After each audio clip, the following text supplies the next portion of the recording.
시사 돋보기 시작하겠습니다. 네, 지금 정당 지지율을 한번 볼게요. 가장 최근 정당 지지도 여론조사 결과입니다. 리얼미터에서 했고 7월 1주차 주간 집계입니다. 민주당 40.4%, 자유한국당 27.9%. 차이가 많이 나죠? 네, 12% 정도 차이 납니다. 이대로 총선하면 민주당이 이기겠죠. 자유한국당이 이기기는 어렵겠죠. 그러면 걱정할 게 없겠죠. 네. 걱정할 게 없는데 왜 이런 강연을 할까? 자, 리서치뷰에서 여론조사를 했어요. 뭐 비슷한 시기에 했죠. 7월 1일 날 여론조사 했는데 총선 후보 지지도, 그러니까 총선 때 당신네 지역구에서 누구 찍을 거냐, 어느 당 후보를 찍을 거냐라고 물어봤을 때 민주당이 42%, 자유한국당이 33%에서 뭐 비슷하게 나왔어요. 40대 30에서 여전히 민주당이 우세합니다. 그리고 총선, 선거라는 건 단 1%만 앞서도 무조건 당선이잖아요. 1% 뒤진다고 해서 1% 뒤지는 뭐 당선 이런 개념이 없잖아요. 뭐 아니면 노란 말이에요. 그래서 민주당이 40%로 앞서니까 그냥 민주당이 이기는 거다 이렇게 생각할 수 있는데, 그 밑에 보면 좀 특이한 게 있습니다. 총선 정당 투표를 물어봤어요. 정당 투표는 그럼 어느 당을 찍을 거냐라고 물어봤더니 더민주당 34%, 자유한국당 32%, 별 차이가 안 납니다. 이 정도면 오차범위 내라고 볼 수가 있죠. 그러니까 정당 투표에서 거의 비슷하게 나온 거예요. 좀 충격이죠. 왜 이런 결과가 나왔을까? 그렇게 놓고 보면 사람들이 지금 민주당에 대한 신뢰도, 지지도가 생각만큼 높지 않구나라는 걸 알 수 있어요. 근데 지역구에서는 결국 누군가를 당선을 시켜야 되기 때문에 민주당 후보를 찍어주겠다라는 건데, 정당 투표까지 내가 굳이 민주당 찍어주랴, 이런 심리가 좀 있는 것 아닌가 생각이 됩니다. 그럼 이렇게 놓고 보면 사실 안심할 상황은 아니다. 자유한국당이 뭐 폭망하는 그런 상황은 아니다. 이렇게 좀 생각할 수가 있죠. 이게 점점 갈수록 총선이 내년 4월 달에 있으니까 아직 좀 있죠. 시간 여유가. 점점 갈수록 어떻게 변할지 알 수가 없는 거예요. 그래서 그걸 한번 얘기를 해보고자 합니다. 자, 일단 내년 총선 왜 중요한가부터. 이건 뭐 사실 굳이 얘기 안 해도 다들 아시겠지만 향후 전국 주도권이 이제 판가름 난다 이렇게 볼 수가 있는데, 지금 문재인 정부가 딱 중반기예요. 그래서 내년이면 내년 총선을 지나고 나면 사실상 이제 레임덕으로 가는 이제 흐름으로 가죠. 보통 일반적인 정권의 이 시기 규정으로 놓고 보면. 그래서 내년 총선 때 중간 평가가 딱 되고 그 다음부터는 이제 대권 주자들이 이 전국을 주도하는 그런 상황이 될 건데, 만약에 이 선거에서 자유한국당이 이기느냐 지느냐에 따라서 향후 전국을 누가 주도하느냐가 달라질 수 있다는 거예요. 자유한국당이 지면 상관이 없는데 만약에 이긴다면, 근데 생각해보니까 자유한국당이 이긴다는 게 무슨 개념이죠? 자유한국당이 현재 수준의 의석수만 유지해도 이건 자유한국당이 승리로 볼 수 있다는 거예요. 왜냐하면 지금 자유한국당은 박근혜가 심판되기 전에, 박근혜가 탄핵되기 전에 의석수란 말이에요. 근데 박근혜가 탄핵이 됐어요. 그럼 박근혜를 대통령으로 모셨던 여당이 같이 무너졌어야 되는 거죠. 같이 해체가 됐어야 되는 거예요. 그게 상식이죠. 근데 해체가 안 됐어요. 그냥 법이 그러니까 해체는 안 되고 유지가 됐어요. 그러면 이 다음 총선에서는 당연히 그 정당도 탄핵에 준하는 심판을 받아서 완전히 박살이 나는 게 정상인데, 현재의 의석수를 그대로 유지한다? 이거 압승이죠, 압승. 그냥 승리도 아니고. 그렇게 봐야 되는 거예요. 근데 지금 자유한국당의 목표는 그게 아니고 현상 유지가 아니라 과반을 차지하겠다라는 거예요. 그건 진짜 완전히 압승 중에서도 압승, 압승이라고 할 수 있겠네요. 네, 그걸 하겠다라고 지금 생각을 하고 있는 거죠. 그렇게 되면 향후에 남은 2년의 문재인 정부의 임기는 뭐 완전 오리무중으로 가는 거다 이렇게 볼 수가 있겠고요. 그렇게 되면 지금 문재인 정부가 그나마 이명박 박근혜 정부 때 하지 않았던 평화 번영 통일의 길, 이 속도가 늦춰질 수밖에 없고, 적폐청산 차익 대기업 지금도 뭐 사실 뭐 하는 것 같지도 않지만 이건 뭐 아예 이제 완전 실종되는 거죠. 다시 되돌아간다 이렇게 봐야 될 것 같아요. 그리고 진보운동의 발전에도 큰 이제 제약이 될 겁니다. 일단 진보 정치 세력들이 클 수가 없어요. 왜? 자유한국당이 득세를 했기 때문에 위기의식이 생겨가지고 진보정당에 힘을 실어주지를 못합니다. 그러니까 민주당이 일단 힘을 실어줘가지고 자유한국당을 이겨야 된다는 생각으로 가득 차버리기 때문에 진보정당이 힘을 뭐 눈길을 돌릴 여유가 없어지는 문제가 생겨요. 그 다음에 또 하나, 이건 진짜 심각한 건데, 자유한국당이 총선에서 압승하면 지금 안 그래도 공안기관들이 진보를 탄압하려고 호시탄탑 노리고 있습니다. 이게 전면화될 거예요. 왜? 공안기관들이 정권의 지시를 받는 것 같잖아요. 정권의 지시도 받지만 눈치를 봅니다. 정치가 어떻게 흘러가는가 쭉 보면서 누구 힘이 더 센지를 본단 말이에요. 자유한국당 힘이 더 센 것 같다라고 싶으면 자유한국당 입맛에 맞도록 활동을 하는 겁니다. 거기다가 공안기관들은 자기들의 이 밥그릇이 걸려있는 문제예요. 공안기관들이 할 일이 없어요. 공안사건이 별로 안 일어나. 할 일이 없으면 인력도 축소될 거고 예산도 축소될 거고 자기들 밥그릇이 날아간단 말이에요. 그러니까 어떻게든지 사건을 터뜨리고 싶은데 지금 정부에서는 쉽게 터뜨리기가 좀 어렵죠. 분위기가 그게 아니니까. 그런데 자유한국당이 득세한다. 그러면 이건 마음 놓고 터뜨릴 수가 있게 되는 거예요. 그리고 자유한국당의 대표가 누굽니까? 황교안이 공안검사 출신이에요. 검사들의 조직이라는 게 얼마나 이렇게 단단한가. 황교안이 아마 지금도 많은 공안검사들 자기 밑에 거느리고 있을 거예요. 뭐 직접은 아니겠지만 전화 한 통만 돌리면 야 요즘 왜 이렇게 조용하냐. 전화 한 통만 돌리면 후배 검사들이 열심히 사건 만들어낼 겁니다. 그런 조직이에요. 그런 황교안, 이 공안검사 출신, 뭐 국가보안법의 대부다 뭐 이런 별명도 있어요. 그런 사람이 득세를 한다. 그럼 뭐 이제 공안 사건은 뭐 줄줄이 이어 터진다. 이렇게 볼 수가 있겠죠. 자, 그리고 그 결과가 결국은 2022년 대선에도 영향을 미치겠죠. 이 자유한국당이 집권하는 거는 이제 기본 수순이 돼버리는 거다. 그래서 내년 총선이 중요하다라고 얘기하는 겁니다. 자, 그러면 이제 이 내년 총선이 각 당 입장에서는 어떤 의미를 갖겠는가? 더민주당 입장에서는 일단 이 집권하고 3년 동안 자유한국당이 국회에서 계속 발목을 잡아왔잖아요. 이 발목을 좀 떨쳐버리고 자기들이 순조롭게 국정운영을 할 수 있는 그런 계기로 만들고 싶겠죠. 근데 또 하나는 뭐냐면 아까 이제 정당 지지도를 봤듯이 민주당이 우세하단 말이에요. 앞서고 있기 때문에 여유가 있어요. 야 어차피 우린 당선된다. 민주당 이름으로 공천만 받으면 다 당선이야. 그러면 당내에서 공천 경쟁이 이제 가열하게 발생하겠죠. 좀 과열이 될 수가 있습니다. 그래서 금배지를 놓고 서로 이렇게 다투는 그런 모습들이 나타날 수가 있겠죠. 반면에 자유한국당 입장에서는 이건 이제 사느냐 죽느냐의 문제예요. 박근혜는 탄핵됐어요. 그러면 그 다음 순서는 자유한국당입니다. 그걸 당연히 잘 알고 있겠죠. 그럼 자기가 살아남기 위해서는 이번 총선에서 반드시 이겨야 되는 거예요. 이기지 못하면 이제 완전히 지리멸렬하게 무너지는 거고, 뭐 바른미래당이나 뭐 거의 그런 급으로 이제 몰락한다. 이런 위기의식이 상당히 심각할 거란 말입니다. 그리고 그동안 자신들이 당해왔던, 지난 3년 동안 당해왔던 이 수모, 이거를 복수할 기회로 삼고 있겠죠. 그러니까 이 총선을 바라보는 두 당의 입장 자체가 좀 다른 거예요. 하나는 여유 있는 거고, 하나는 지금 사활을 걸고 달려들고 있는 거다. 이렇게 좀 볼 수가 있겠습니다. 그러면 이제 양당 태세를 한번 살펴볼게요. 여긴 무슨 당이죠? 네, 더민주당이죠. 이해찬 대표하고 이인영 원내대표네요. 자, 지금 민주당의 모습은 일단 안일합니다. 왜? 지지율이 높기 때문에 현 지지율이 계속 유지되면 이길 수 있다. 이건 뭐 맞는 말이죠. 문제는 현 지지율이 과연 유지될 수 있겠는가? 앞으로 상당히 많은 시간이 남아있는데 유지될 수 있겠는가? 이게 좀 문제인 거고요. 또 하나는 국민은 여전히 적폐청산을 지지하고 있다는 겁니다. 그러면 민주당 입장에서 아주 쉬운 작전이 있어요. 총선을 앞두고 박근혜, 최순실 녹취록을 하나씩 까는 겁니다. 몇 달 전에 한 두 달 정도 됐나요?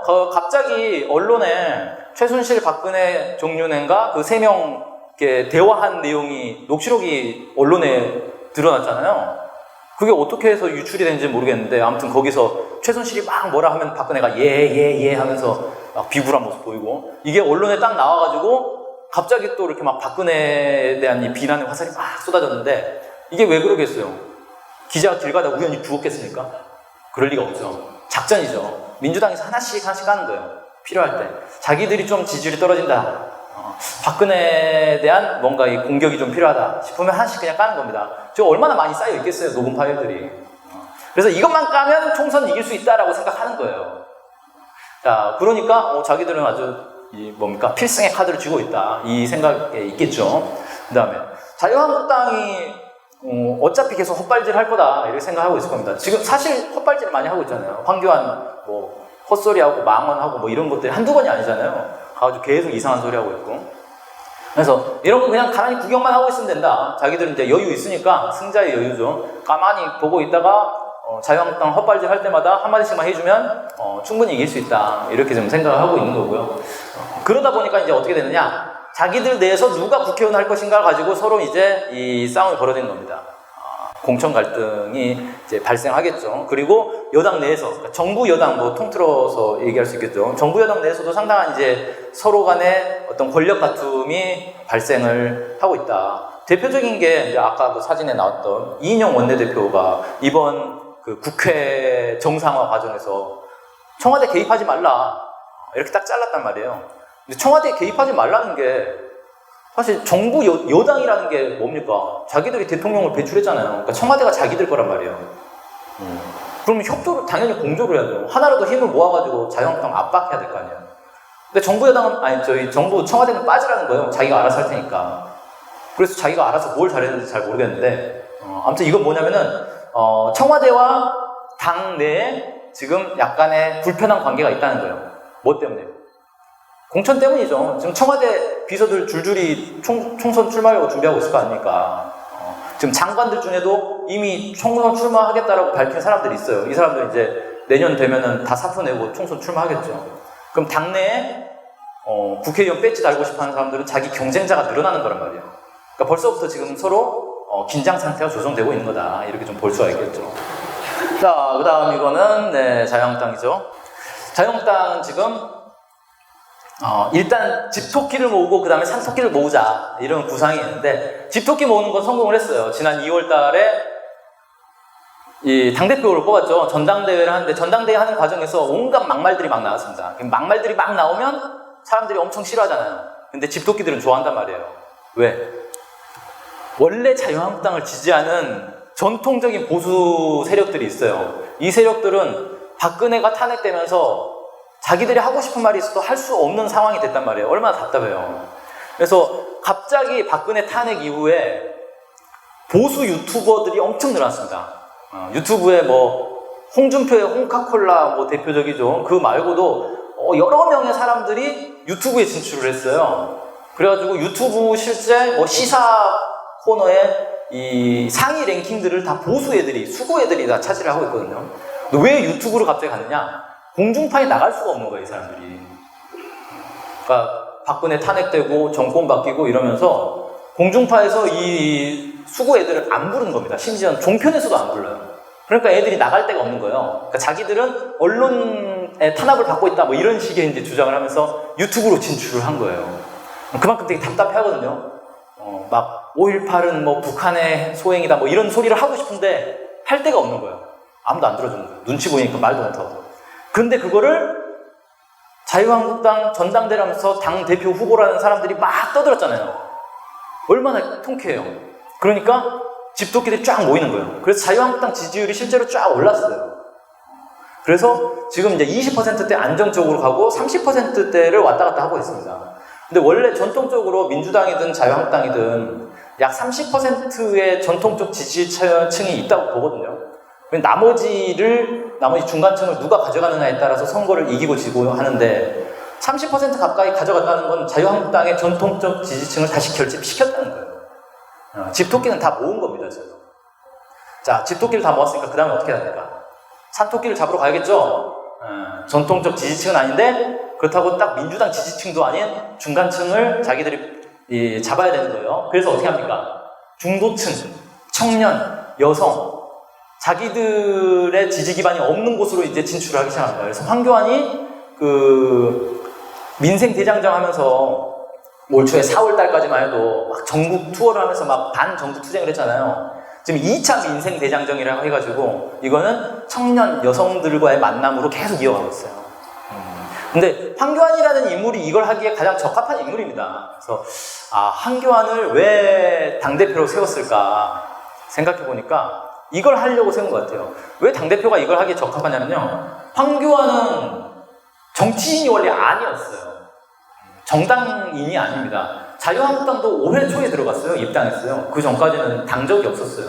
그리고 계속 공안검사 하다가 법무부 장관하고 국무총리하고 그냥 정통 관료 출신인 거예요. 그러니까 어디 정치적 계파에 속하지도 않고 막 이 여러 가지 뭐 구설수에 오르거나 그런 것도 좀 적고 이미지 자체가 그냥 깨끗한 거죠.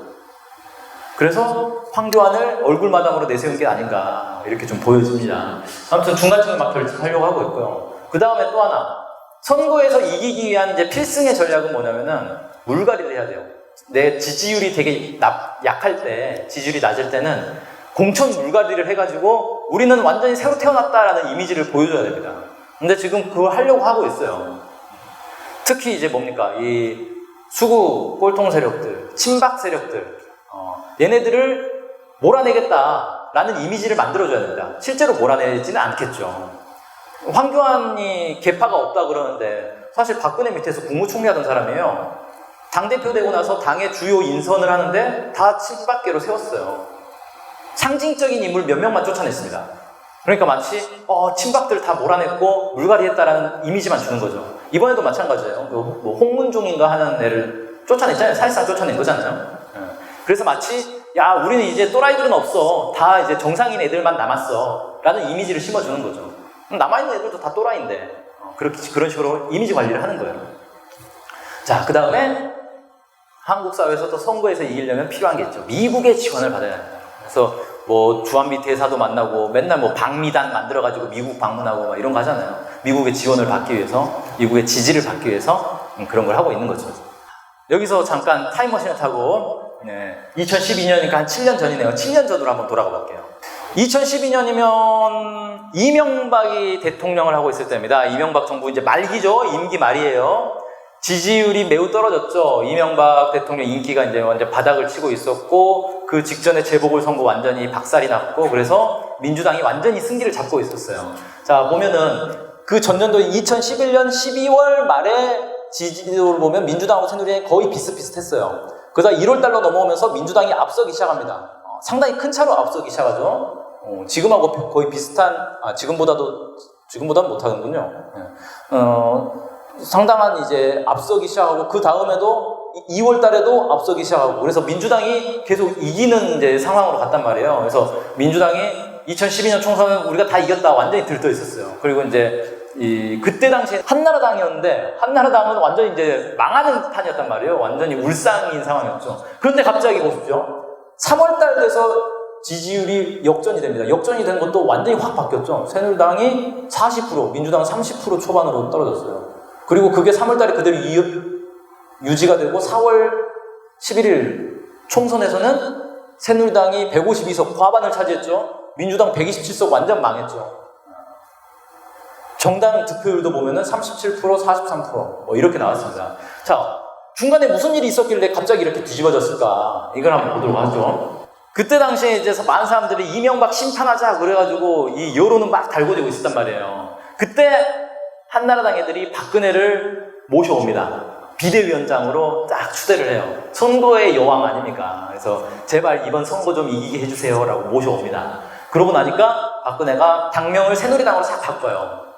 그리고 김종인을 영입합니다. 김종인이 이제 이전에 청와대에서 있었던 사람이죠. 그래서 뭐 경제민주화 이런 주장을 하던 사람이래요. 그래가지고 딱 데려왔어요. 그러니까 저 사람 민주당 쪽 사람 아니었어? 실제로 민주당에 막 그 뒤로 가기도 하고 그랬죠.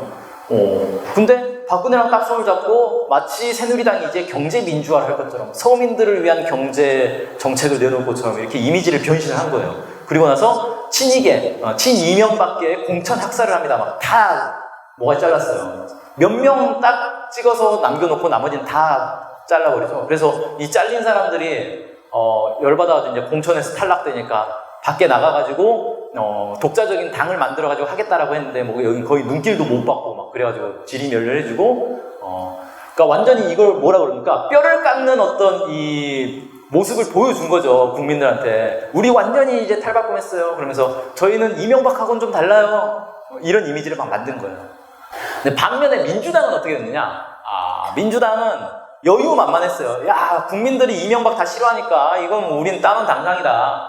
나가면 무조건 이제 당선되는 거다라고 하면서 이제 몸집 불리기에 들어갑니다. 그래서 그때 당시에 뭐 동교동계, 친노계, 그 다음에 시민사회단체에서 그 문성근 씨 막 이렇게 해가지고 시민단체들 막 통합하고 해가지고 거대 정당을 만들었어요.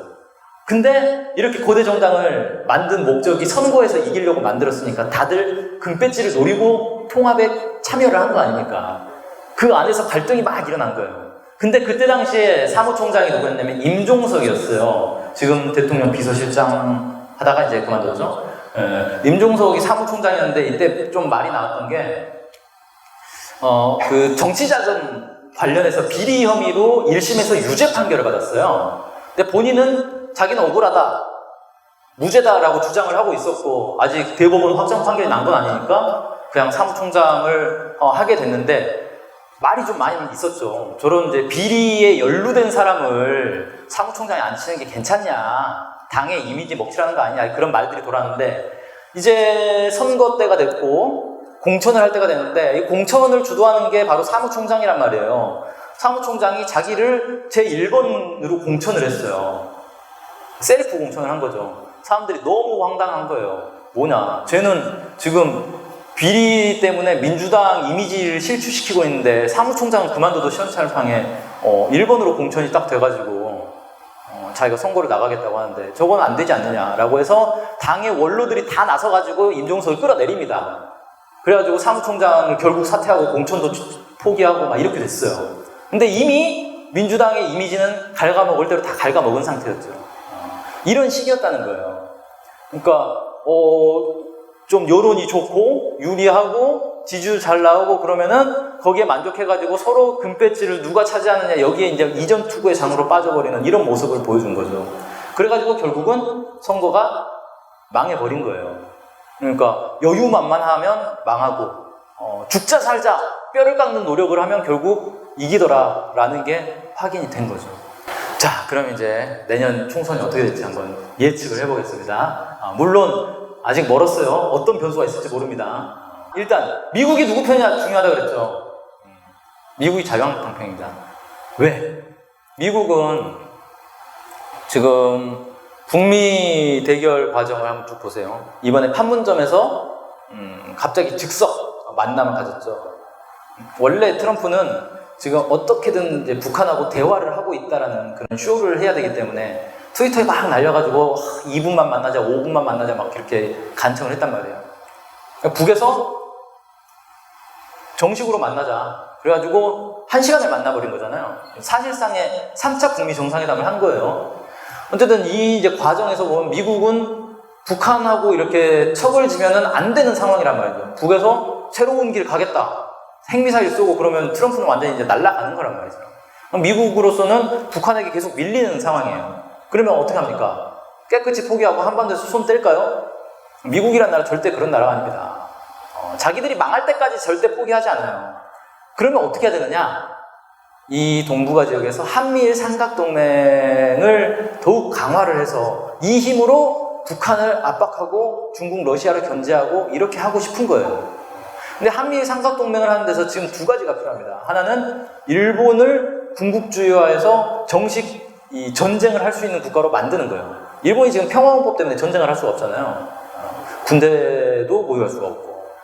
그래서 이거를 이제 뒤집어 엎어야 되는 겁니다. 그래서 일본을 보통국가로 만든다라고 표현을 해요. 보통국가로 만들려고 하는 게 한 축에 있고, 또 한 축으로는 한일 간의 관계가 안 좋단 말이에요. 그래서 한일 동맹이 돼야지 한미일 삼각동맹이 되는 거잖아요. 한미 동맹이 있고 미일 동맹은 있는데 한일 동맹이 없어요. 그래서 한일 동맹을 만들기 위해서 되게 계속 압박을 하고 있어요. 너네 빨리 일본하고 손을 잡아라. 근데 한국 정부가 쉽게 그걸 못하고 있죠. 특히 문재인 정부 들어와서 한일 관계는 완전 최악으로 지금 가고 있잖아요. 지금 그래서 뭐까지 나왔습니까? 네, 반도체 소재를 팔지 않겠다라고 해가지고 뭐 지금 국내에서 반일 감정에 완전히 불을 붙였죠. 이런 상황에서 뭐 한일 관계가 잘 될 수가 없잖아요. 어떤 생각을 하겠어요, 미국 입장에서? 문재인으로는 안 된다. 자유한국당만이 할 수 있다. 그러니까 지금 자유한국당 하는 모습을 보세요. 일본이 우리한테 경제 공격을 걸어왔어요. 근데 일본에 대해서 비난을 하는 게 아니라 문재인 정부를 비난하잖아요. 왜 일본을 자극해가지고 그렇게 했냐, 일본한테 잘 좀 보이지 그랬냐. 이게 뭐예요? 전형적인 친일파 논리죠. 이건 그냥 문재인 정부를 공격하는 데도 목적이 있는데, 또 하나는 미국하고 일본한테 잘 보이고 싶은 거예요. 야, 우리 이렇게 일본 편 들고 있어, 잘하고 있지? 우리 좀 밀어줘, 이런 거죠.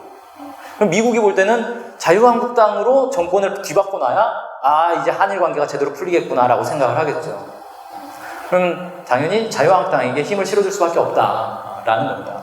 그리고 문재인 정부가 우리 입장에서는 미국에 의존하고 미국이 시킨 대로 하고 미국의 승인이나 얻으려고 하고 되게 비자립적이고 친미 성향이 강한 그런 정부로 보이는데 미국 입장에서 그것도 불만인 거예요. 부족한 거예요. 그 정도로 안 된다라는 거죠. 대표적인 게 작년 9월 달에 남북 정상회담을 딱 하고 나서 갑자기 입장이 바뀌어가지고 대북 제재 이제 좀 완화해야 된다 이런 얘기를 전 세계를 돌아다니면서 막 하고 다녔어요. 미국 입장에서는 기가 막힌 일이죠. 쟤네들 왜 저러냐. 그래가지고 뭘 했습니까? 11월 달에 한미 워킹그룹을 만들었어요. 만들면서 한미 사이에 딴소리가 나오지 않도록 통제하기 위해서 만들었다 이렇게 밝힙니다. 쉽게 말해서 문재인 정부에서 대북 정책과 관련해서 아무 소리도 하지 말라는 거예요. 우리가 시키는 것만 해. 하라는 말만 해. 딴소리 하지 마. 이걸 만든 거예요. 그러니까 이렇게 이제 통제를 하는데 마음에 안 들겠죠, 당연히. 가만히 놔둬도 잘하는 애가 잘하는 거지. 철저하게 통제하고 하나하나 가르쳐 줘야 하는 애가 마지못해 하는 애가 잘하는 애가 아니잖아요.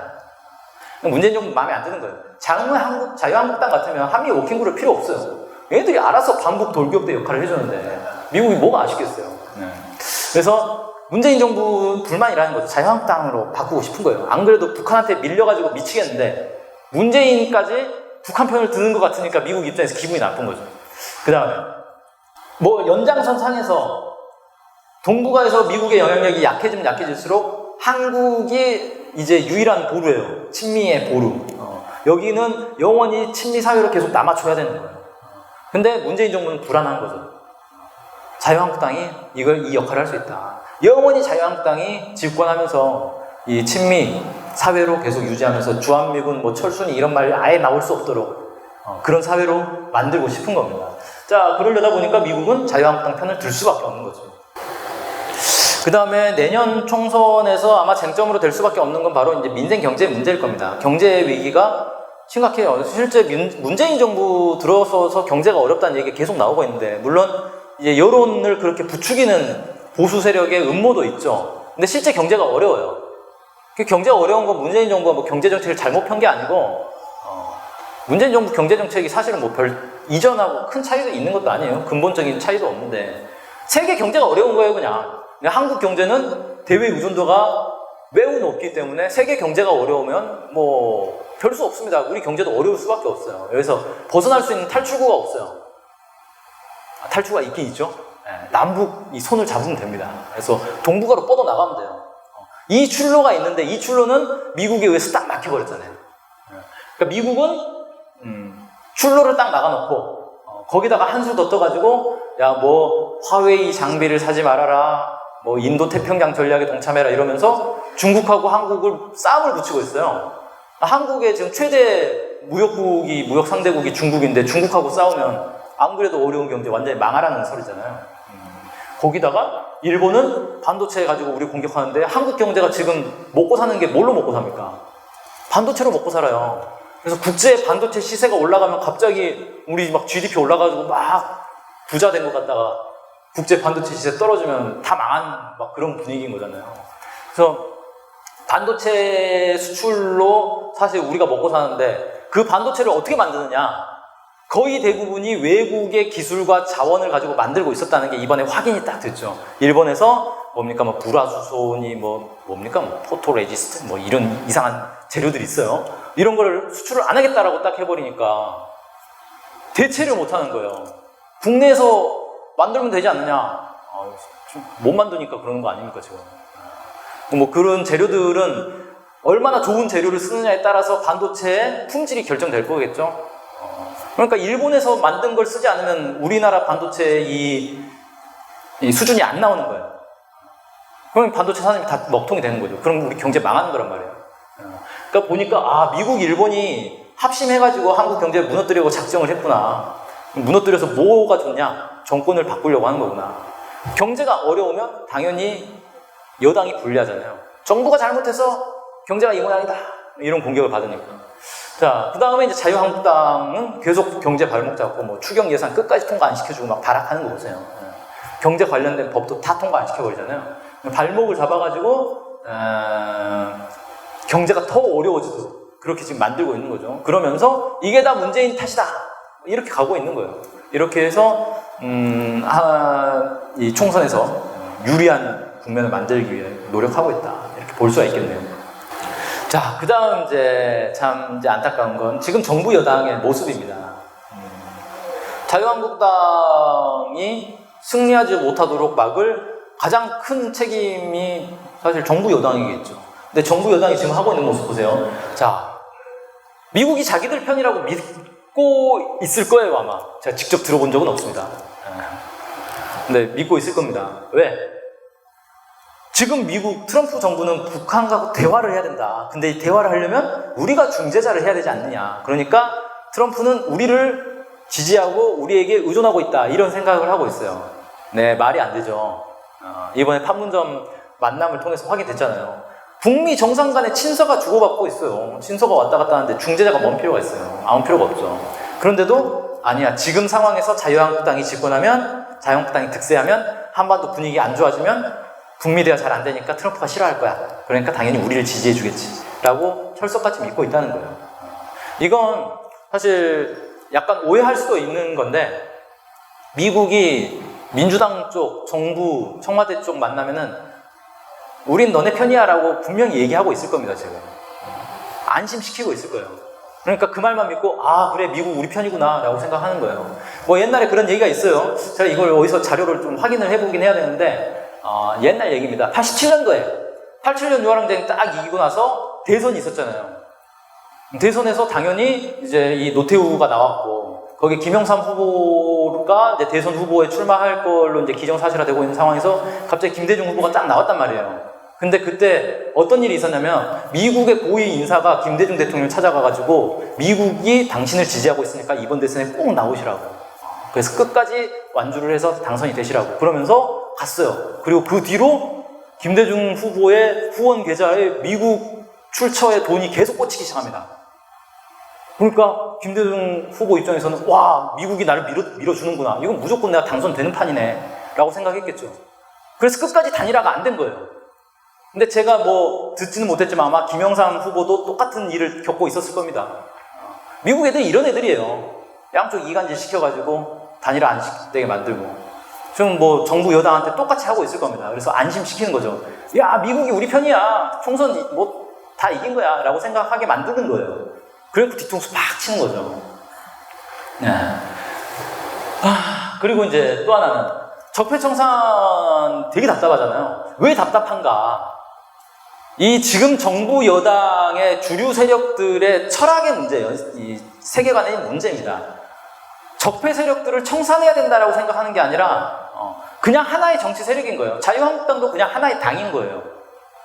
얘네들은 대화도 할 필요가 없고 뭐 협력도 필요 없고 얘네들은 다 제거해야 될 대상이야 라고 생각을 안 해요. 그러니까 어떻게 하느냐? 협치 얘기가 나옵니다. 심지어는 그 청와대 대변인이 그런 얘기까지 했어요. 자유한국당 출신을 장관을 시킬 수도 있다. 자유한국당이라고 콕 집어서 얘기는 안 했는데 전체 문맥상 그렇게 얘기를 한 거예요. 자유한국당이라고 못한다는 뭐가 없다 이런 거죠. 장관을 시키겠다는 거예요. 그럼 장관 몇 자리 앉혀주면 국회에서 협력해 줄 거라고 생각하는 거죠. 얼마나 순진합니까? 그러니까 적폐청산에 열을 올리지 않는 거예요. 이미 적폐청산 다 됐다라고 생각하고 있을 겁니다, 아마. 야, 국민의 손으로 박근혜 탄핵됐으면 끝난 거지 뭐. 나머지는 그냥 정상적으로 쟤네들도 다 대화가 되는 애들이야 라고 생각할 거예요. 네. 국회에서 일하다 보면은 딱 보는 게 있습니다. 뭐냐면은 TV에서 나오는 모습, 민주당 의원하고 자유한국당 의원하고 막 치고받고 몸싸움하고 싸우고 막 욕하고 막 그러잖아요. 그래서 둘이 되게 사이가 안 좋은 것 같이 보이잖아요. 끝나고 저녁 먹으러 갈 때 둘이 손잡고 가요. 같이 술 먹고 그래요. 뭐 달창 발언도 그렇고 뭐 최근에 무슨 뭐 엉덩이 충 사건도 있고, 아무튼 진짜 자유한국당이 자살골을 계속 놓고 있단 말이에요. 자책골을 계속 놓고 있는데 그걸 활용해가지고 국민 여론 불러일으켜가지고 자유한국당 완전히 박살을 내야 되는데 그게 아니고 그건 그거고 뒤에 찾아가가지고 술 마시면서 히히덕거리면서 야, 우리 잘 좀 해봅시다 이러고 있어요. 그러니 될 수가 없다는 거죠. 네. 그 다음에 진보하고도 갈등을 하고 있죠. 뭐 좀 정의당하고 일단 갈등이 생긴 거 아닙니까? 국회 정상화 합의하면서 심상정이 있었던 정개특위 위원장 자리를 뺏어버렸죠. 그럼 정의당에서 발끈한 거죠. 그걸 보면서 민주평화당도 깜짝 놀랐어요. 야, 저 민주당하고 손잡고 같이 있다가는 우리도 뒤통수 맞겠다. 그런 얘기가 막 나옵니다. 그리고 민주노총 위원장 구속시켜버리잖아요. 진보 진영하고는 완전히 이제 적으로 살겠다, 뭐 이런 선포는 마찬가지인 거죠. 그게 뭐 청와대의 의중이었는지 아니면 뭐 그냥 공안 세력들의 의중이었는지는 모르겠지만 어쨌든 그걸 그냥 방치한 거예요. 책임이 있는 거죠. 이러니 뭐 다른 이제 범 요건으로 분류되는 뭐 정의당, 민주평화당 뭐 이런 데하고도 갈등하고 진보 세력하고도 갈등하고 자유한국당하고는 친하게 지내고 이러니 이런 자세, 이런 정신으로 총선을 과연 돌파할 수 있겠는가 이런 생각이 드는 거죠. 그래서 이건 뭐 하나만한 얘기긴 한데 2020년 총선에서 만약에 자유한국당이 승리한다면 이제 그냥 끔찍한 상황이 발생하는 겁니다. 박근혜 정부 시절로 돌아간다라고 생각하시면 될 것 같아요. 지금 정권은 바뀌지 않았지만 지금 문재인 정부의 하는 모습을 보면 사실상 정권이 교체된 효과가 다 나오겠다라는 게 예상이 딱 되는 거죠. 그래서 그냥 헬 조선으로 다시 돌아가는구나 이렇게 생각하시면 됩니다. 그래서 어떻게 해야 돼요? 자유한국당 해체 투쟁에 집중을 합시다.